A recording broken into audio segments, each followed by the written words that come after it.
Hello, this week we're going to discuss the 5 biggest fears in property and how you can overcome them.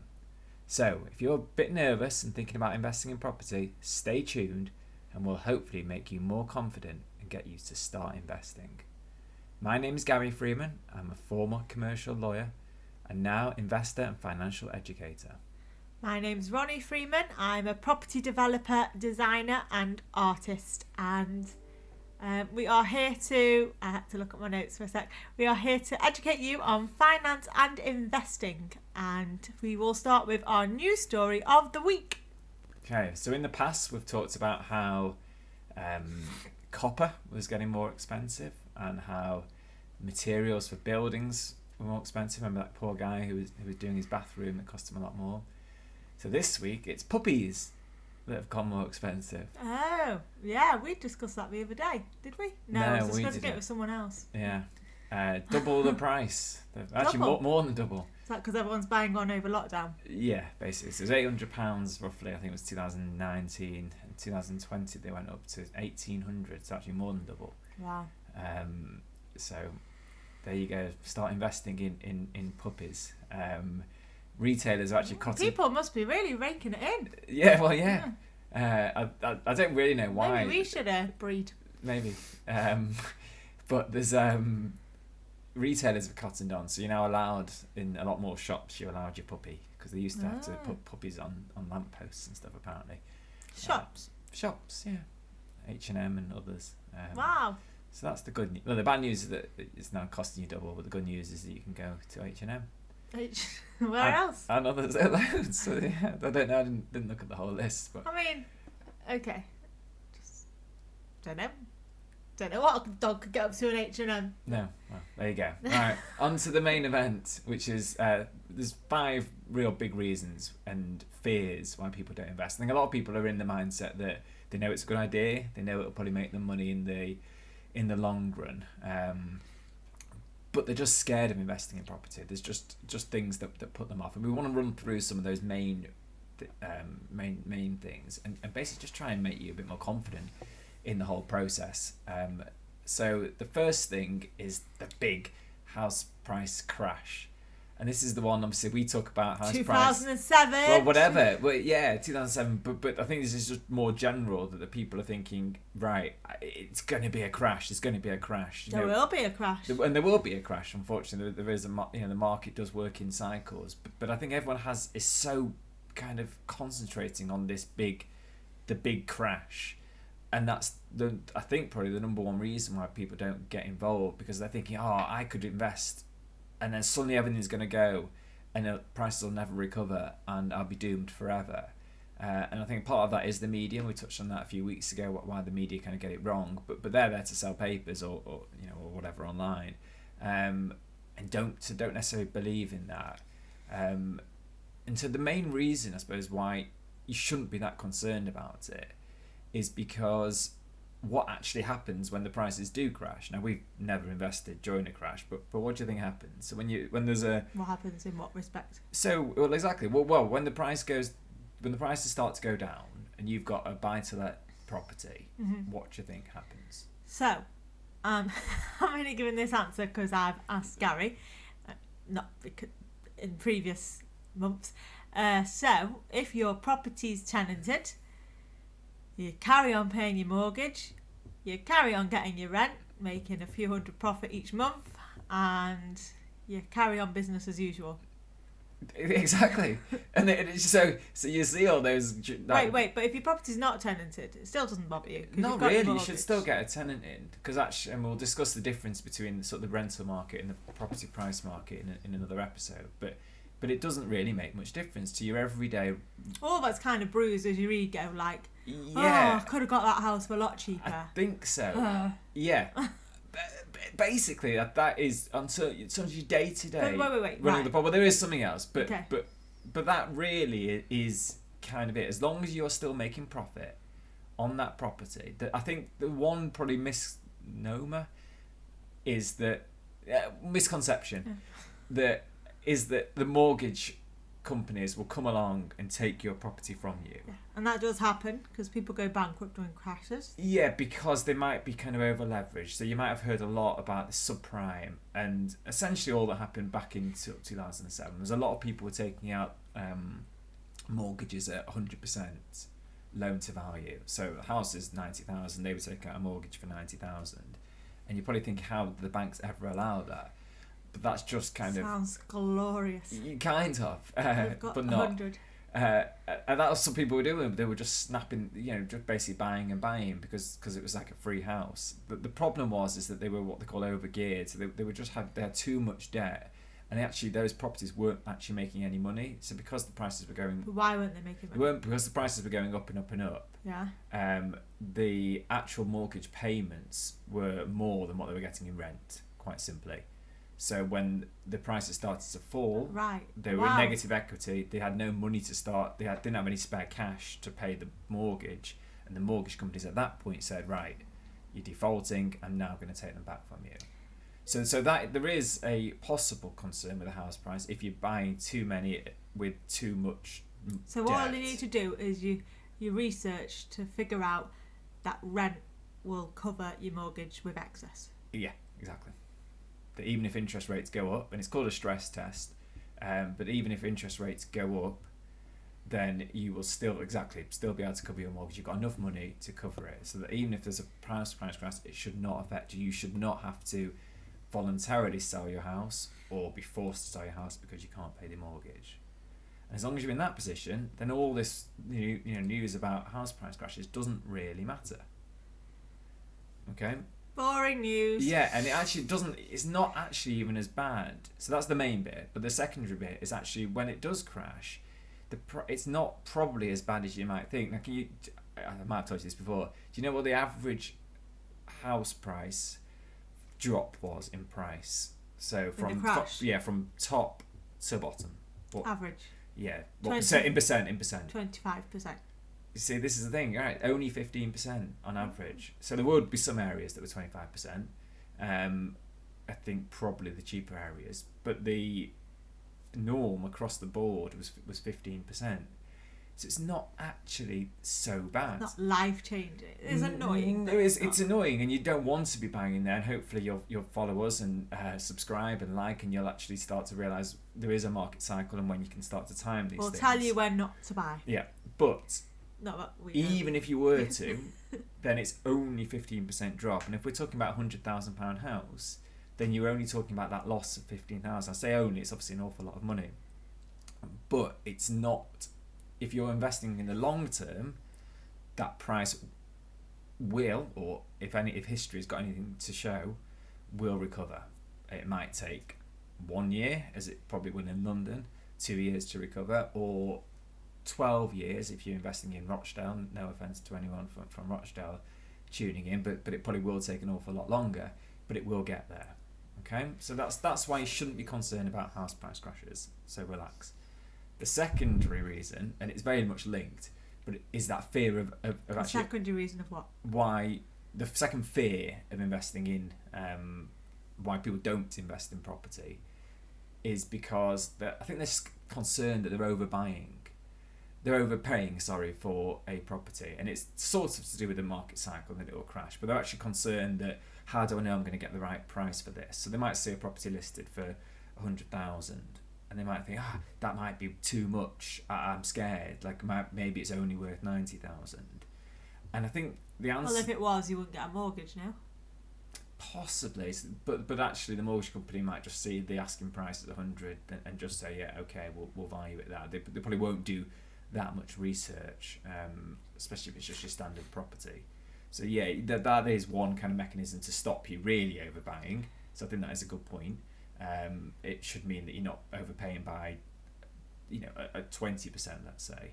But I think the other point is that you should realise that you can look into comparables, and you can look into the market. And so if you're buying a standard terrace property, let's say, then you can go onto Rightmove and you go onto house price history and you can go type in the postcode, and you will see a list of houses that have sold in that area, hopefully some of them recent. And if you've just seen one there that's sold for 90,000 and your list price you're about to pay 100,000, then you've got to be asking yourself why. And there might be a great reason. It might be because yours is completely done up and theirs wasn't, and you might be able to see those pictures and make a decision. And if not, then you might have to start investigating a bit further. So speak to agents. Maybe go expand your radius. So on Rightmove, you can expand it to 0.25 miles or 0.5 miles, the radius of where your property is. You can spend hours on Rightmove. And again, I think we'll probably do a video on that. But you can also get a home track report. At the very least, you can go onto Zoopla or Rightmove and work, and it'll give an estimate value of the property. So you should be explain what a home track report is. Home track report gives you an estimated value of your property that you are looking to buy, or your own property. So you pay £20? Yeah, I think you pay £20, and it's, again, very easy. Type in the postcode, how many bedrooms it's got, and all it really does is the exercise for you in terms of going on Rightmove or the land registry data, looking at sort of similar properties in the area. But if you don't want to do it yourself, that's kind of the shortcut around it. And again, it won't give you an exact figure, it'll give you a range, but you should have the confidence that you are not overpaying dramatically. You can also speak to agents in the area, obviously not the agent that the property is listed with, if you are buying it from an agent. Biased. But exactly. But look for other agents, speak to them, and if you're going to do work on the property, if you're going to spend sort of £5,000-10,000, speak to the agent and say, what's it going to be like when it's done up? So if I put a new kitchen in, how much is what's the done up value in that area? And if you speak to 2 or 3, you're likely to get a good enough answer. They're usually really happy to help. Really happy. Well, the whole property industry is happy to help, I find, generally. So again, don't be scared about overpaying. Okay. So the next big reason, I think, is people are worried that everything's going to go wrong. The boiler's going to break. How much will that cost? £1,000? £1,000. New roof on a terrace property? Free, £4,000. New £4,000. Damp issues? Thousands, hundreds, thousands, depending. Let's call it 3,000. It just depends. But it just depends. A leak, maybe? A couple of grand? If it's a bad one. Okay. Now, there's probably 1 or 2 other things as well. Most damp issues aren't £3,000. Okay. We got a bad one. Right. The point I was going to make, let's say, and all these things have actually happened to us in the last sort of 3 years, on different properties, but on some of them I think it's all happened on one property. But it's all manageable, and I think the key is that you've got to. Well, you've got to have that in the bank. You've got to have that in the bank. That's what I was about to say. So if you're someone who's cautious and you're fearful and you're thinking, I do want to invest, but it could all go wrong, it could. And it does. We can't do anything about that. We can tell you to invest, or we tell you. If it all goes wrong, but have something in the bank so that if it goes wrong, you are not again left scrambling around, having to possibly sell something else, or worse comes to worse, again forfeiting on your mortgage. So that if you have got something there for a rainy day, you shouldn't be that concerned, because even if all these things go wrong in 1 year, and say it's £12,000, £15,000, again an awful lot of money, but say you do have that in the bank ready to go in case it does happen, it won't go wrong the next year. It won't go wrong the next year. As long as you've not got cowboys in. Well, exactly. But even then, it won't, not to that extent. It won't happen year on year. It will just be a freak if it all happened in 1 year, but your rent will come in for the next year and the year after, and again, and the house prices are going up. So you just don't sort of get focused on, I guess, the small change, even if it might not be that much small change, because again, in the longer run, all these things balance out. So don't be scared about things going wrong. They will. You'll deal with it. They don't go as wrong. And you can't, even if you get surveys and you never know. Well, surveys do pick up on stuff, but we've had more than one occasion surveys that haven't picked up on stuff, and things go wrong even after surveys. So it just will happen at some point. And I think it's a mindset thing. I think you've just got to get into that mindset that things will go wrong, but be prepared. It's just part of the game, mainly in terms of having money in the bank. The fourth reason, so we're on 4 now. So we've had the house crash, we've had overpaying, we've had problems. The next one is tenants not paying. again, I think it's fairly common, about 10%, I think, of renters are in arrears. Some in some areas a lot higher. Can you guess what it is in the northeast, where properties are a bit cheaper? 20%. 25%. Wow. Yeah, which is really a lot. So, and so that's bad. just, some people say go and buy a house in Hartlepool for 40,000. Don't necessarily listen to them, because you might not get your rent paid. There may be, people are doing it, people are doing great, but there's always kind of another side to the story. Or if you buy 4 houses in Hartlepool. Yeah, that is actually one way around it. No, that is generally one way around it. So You go, Hartlepool's going to be flooded now. yeah, don't be too concerned again, because first of all, that's 90% who aren't in arrears. If it's 10% that are, 90% aren't. So you'll be, I guess, fairly unlucky to be that 1 in 10. And even if they are in arrears, it's likely to only be a small amount. They might just be behind by a month, or they might say, look, I just can't pay this month, I pay you next month. And we've had that. We've done arrangements. They generally try. And so it might, you might be knocking off some, but I think it's very rare, and I don't actually know the percent, I was looking for this, but where it's in essentially full arrears and they stop paying. Wow. Now it's small, I think, though, and even in those circumstances, well, then you can evict them. Now at the moment the eviction process is tricky, and it's taking a long time, at least 6 months, and probably that's because of the virus. And maybe even up to a year. So it's not like you're automatically going to be able to evict There was them. an article, Go on. These tenants weren't paying, and the landlord couldn't evict them because of the virus. So he went in when they were out, put all the stuff on the pavement. It was sad because there was a kid living there. I think it was a dad and son. Put all the stuff in bags on the pavement and changed the locks. And then he got fined. I don't know if he got fined hundreds or thousands, but whatever he got fined, it was less than it would have cost him in unpaid payments and going to court to get them evicted. So yeah, it's but don't do that. But don't do that. It's not but nice. it's not it's not a simple process. It might cost you £2,000. And I was thinking about this. The worst case scenario is that they don't pay for a year. Okay, so you've got no income coming in, and it costs you £2,000 to get rid of them, and there's probably a bit of damage as well. Again, you might be looking at a £5,000 bill. So it's almost back to what we were saying before about when the boiler's breaking and the dam.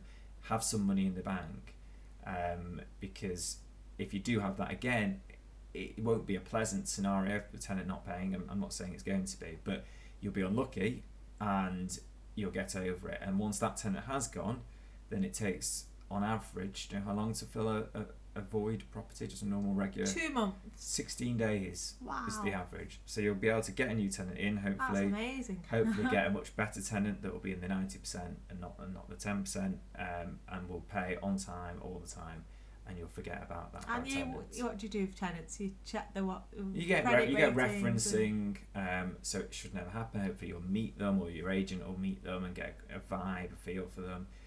But unfortunately, that will just happen. Again, we've had tenants that aren't paying. One is a particularly troublesome tenant. So, and we've heard about others that got it. So we can't hide from it. But as long as you be upfront about the reality and be prepared for when it potentially does happen, it won't be that bad if and when it possibly does happen. Okay, and the fifth reason is, I would describe as possibly actually the most fearful, which is just the whole process is quite complex and very complex. and like, and you've got to get your head around all this lingo and jargon, and it can feel a bit daunting, I think, at times. I'm obviously very lucky that Ronnie does all the design work and deals with all the builders. And I'm obviously very lucky that he deals with the accountants and the mortgages. But it's a lot. It's kind of a lot to take in. The good news is that you can get educated. You can only buy properties that are done up, let's say, that won't be as complicated. You could buy properties, let's say, in a nicer area, which again should mean you have sort of less issues, and this feeds back to one of the other two points as well. But I think you've just got to be prepared, I think, to maybe learn a bit of lingo. Hopefully you might have brought your own property in the past. And there's always Google. And it's not too dissimilar. There's always Google. Ask people. Lawyers generally have to instruct a lawyer, so hopefully they're friendly. You can ask them questions, speak to the local agent.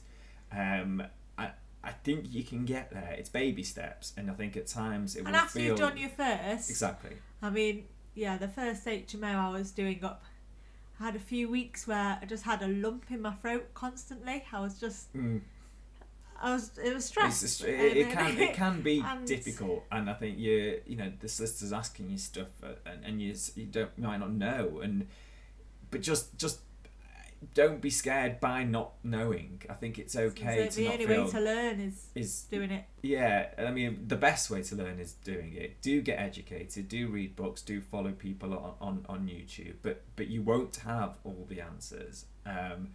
And things, as we've said before, it will go wrong, but you can get through it, and it's rewarding in the long run. So that's the 5 reasons why people are fearful, and hopefully that has given you a bit more confidence, and will basically hopefully show you that you can do this. And if you have any questions, you can always ask us, and if you have any additional fears, then let you know. And if not, we can always sort of buy property on your behalf if that's really kind of where you want to get to. So drop me an email if you've got any questions, Gary.Freeman. Or do them up on your behalf. Sorry, Gary.financialfreeman@gmail.com. Follow us on YouTube, and also LinkedIn and Facebook. And we will see you next week. Thank you for listening. Bye. Bye.